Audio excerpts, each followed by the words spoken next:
Joining us now, the CEO of Starfish Media, filmmaker and journalist Soledad O'Brien. And in Washington, Republican strategist Alex Castellanos. And in New Orleans, author and columnist Humberto Fontova. He wrote the book, The Longest Romance, The Mainstream Media and Fidel Castro. Soledad, you were sort of I thought Barack Obama's statement was sort of a completely milquetoasty, said nothing outside of offering condolences. It said literally nothing except about the Cuban people. It's complicated emotions, which I think is actually very true. Justin Trudeau is just, longest serving president.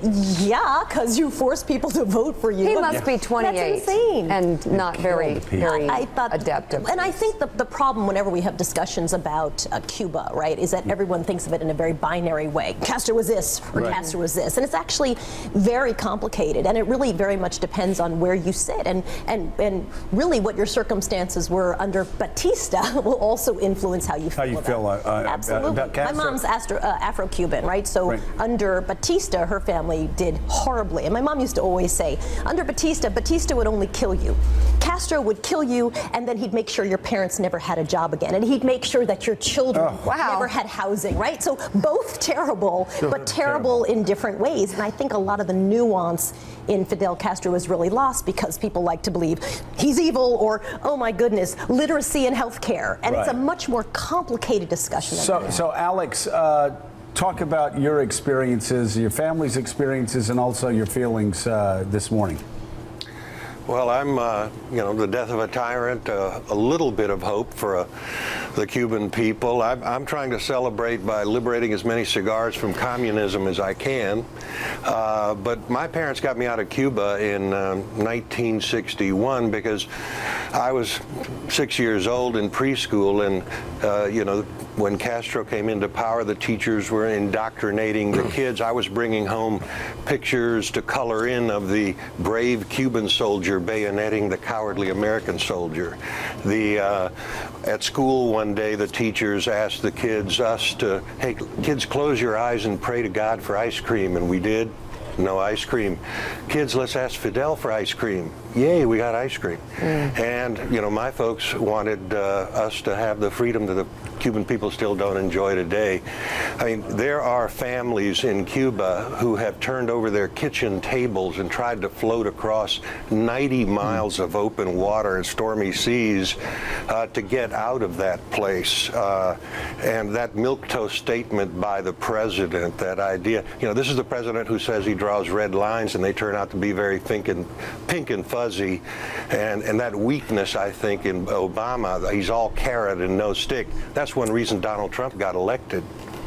Mark. Humberto, Mark Halperin here. What's your best hope for Cuba now? Most optimistic, realistic scenario?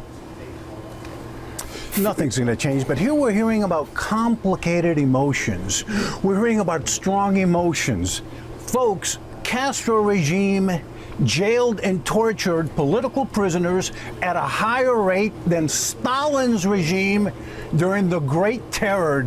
They murdered, mostly by firing squad, more political prisoners in their first 3 years in power than Hitler's regime murdered in his first 6. They drove 20 times as many people to die trying to escape from Cuba as died trying to escape East Germany. And we're hearing about complicated emotions. But if you're trying to understand, no, sir, because if you're actually trying to understand why there are Cubans who do like Fidel Castro, right? They like that he gave the finger to the United States. So there are Cubans inside of Cuba, many of my family members, who actually like Fidel Castro. They look at the things that he brought. Cuba today is more Afro-Cuban than it was before a lot of the wealthier, educated Cubans fled. So there are complicated emotions. I don't think that is completely unfair. But you agree with what he's saying about the atrocities, absolutely, right? Yeah. But there's also with Fidel Castro, there is, yes, absolutely a brutal dictator, but you cannot remove from his history the things that made the Cubans like him in the first place. Remember, the Cubans, when Fidel Castro first came in and overthrew Batista, he was welcomed by all Cubans. They loved him, and very quickly it went south. No. He was not under Batista. Who jumped on rafts to escape Batista? Can you answer that for me? During Batista, more Americans lived in Cuba Cuba than Cubans lived in the U.S. exactly and that was the at a problem, time sir, when because Cubans under could Batista, escape, as you well could get know, visas. Under Batista, the Cuba had a mob in higher Cuba- standard of living Yes, than most for of white Europe. Cubans. Yes, sir. Correct. Alex. Cubans who were not Afro-Cuban. Hey, He's 100% right. Alex, let's Evil. bring you into the conversation. Go ahead. Well, evil is not complicated. You know, prisons can be run very efficiently, and this is an island prison. Fidel Castro's the Stalin of the Caribbean, and as far as supporting Castro, sure, Stalin and Hitler had supporters too, but there is a reason people risk their lives to, moms risk babies on an open sea to get them out of that place. So there's not much. I would disagree with Including Soledad. my There's not relatives, that much including my relatives complicated. who are Yeah. all balseros who got in boats, which they made themselves, and left Cuba and came to the United States. So I understand that. I guess what right. I'm saying is you're trying to give some context to people, right? To understand why they feel the way they do about Fidel Castro and saying. But aren't those things that these gentlemen are bringing to life so passionately here the lead 100% lines? true. Well, but person who ran Cuba as a dictator for so many dictator. years. Yes, you absolutely. Atrocities. 100%. And going so forward the question here, would be, then why did people support and like Fidel Castro? Some of those people were forced into it, clearly, but also people enjoyed the fact that he basically gave the middle finger to the United States. There's no question about that. People felt that Fidel More bogus Castro. stuff. well, going forward here, Utterly bogus. I think it's not certain. if you Look, go if you forward ask here, looking at Afro Cuba, the Cubans- prospects. Castro into power, people.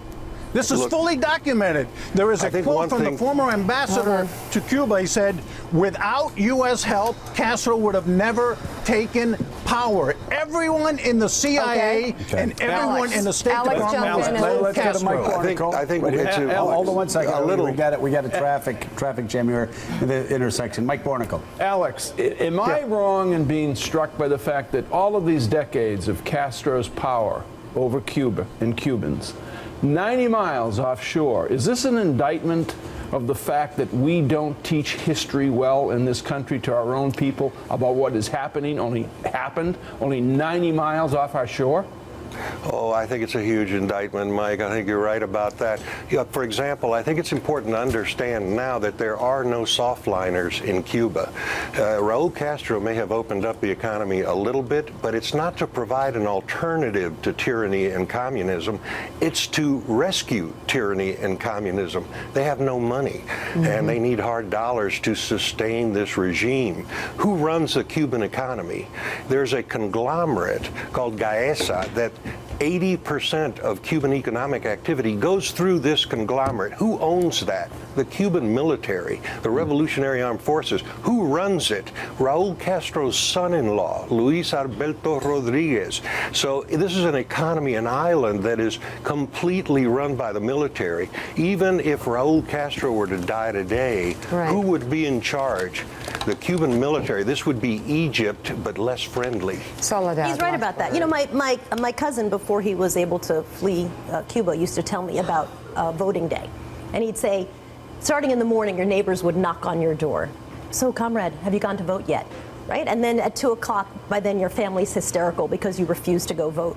And they're saying, please just go vote so the neighbors stop reporting on us. I mean, imagine living in that is horrible. That is absolutely evil. But to only look at Castro, if you're really interested in trying to understand how people feel about him, sort of with the top line, I think really fails to try to genuinely understand him and the Cubans who supported him. And everybody that's watching, just again, I want to be very clear. Soledad said the lead to this story is the fact that he was a dictator for 50 years. Brutal. Her own parents left Cuba. I think Batista bad, Castro bad. It's not really complicated, but if you're trying to understand them. So a milquetoast statement probably is not appropriate, is what we're saying. I thought he said nothing. He in said that nothing. statement, and I didn't, boxer Justin Soledad Trudeau. O'Brien, Alex Castellanos, Umberto Fontova, thank you very much.